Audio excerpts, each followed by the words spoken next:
Hey, I'll we're turn back us again. on, Al. There we are. We're back. Yeah, we're back again. We're back. Well and all. Time now for test car reviews. BMW X3 M40i. Okay. BMW X3 M40i. Now, I've got to just say, before we start, Oh dear. we were actually booked to get the X4 M competition until somebody, Crashed it. well, I don't know if they crashed it or damaged it or something. So last minute, they swapped for, If we don't get it, they crashed it. yeah, well, somebody stuffed it up. Somebody. Stuffed it up, okay? And last minute change, but You know, they didn't exactly. We sucked it up. We took one for the team on this We car. did, and we because, didn't you know, exactly suffer that badly. Yeah, exactly. X3 M240i instead. So we only got 285 kilowatts and 500 Newton meters instead of 375 kilowatts and 650 of stupidity. Whereas we got semi-stupidity instead. But look, X3, let's not talk too much on X3. I mean, we did the 20D very recently. Yes. So we're not going to say too much on the car itself, all right? Because that's not the point. Sporty ride. A little bit too hard for my liking. Sporty ride. Ridiculous power. The acceleration is just absurd for an SUV. And it's one of those cars that I love the power. I would never buy one. No, I'm Because sorry to say. I would end up with so many speeding fines because that thing at 120 is just uncomfortable.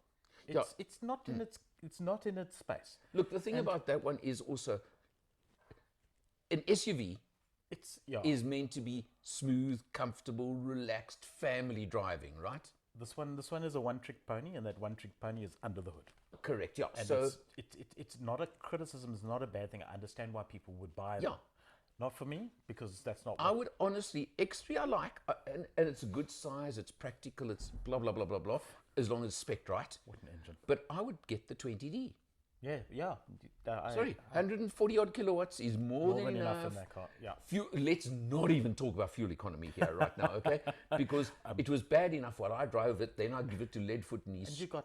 I've set up completely. I poured thousands of rands of my own money into that. No, fuel hang tank. on, I had to add even more after you. It's just sort of like, it literally is one where you pull up to the fuel station and then this petrol guy says, please turn the engine off, so you're getting ahead of me here. Yeah. Otherwise, you'll never actually get to full. I think I got it down to about 11.2, and that was with a drive to Red Star and back on the open road, where it's actually not bad if you. Okay, now if you keep I had it, your then foot I on gave the it to feather. you went to Red Star.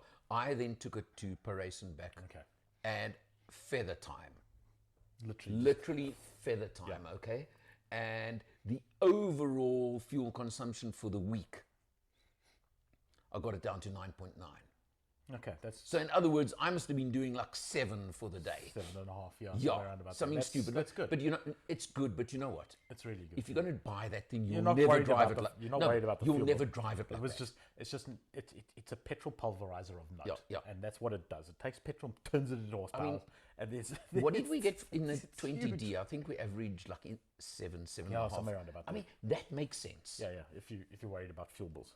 No, but it's not just that. It's just totally realistic versus unrealistic. And then, look, the run flats are better than they were when they started. But they still a pain, and they still give the harder ride. You can say what you want. Setting that thing to comfort mode, you got to set it to soft, Correct, soft, but everything. Yeah. And it's still a little bit. Yeah, a little but that bit- one and just that's was sporty.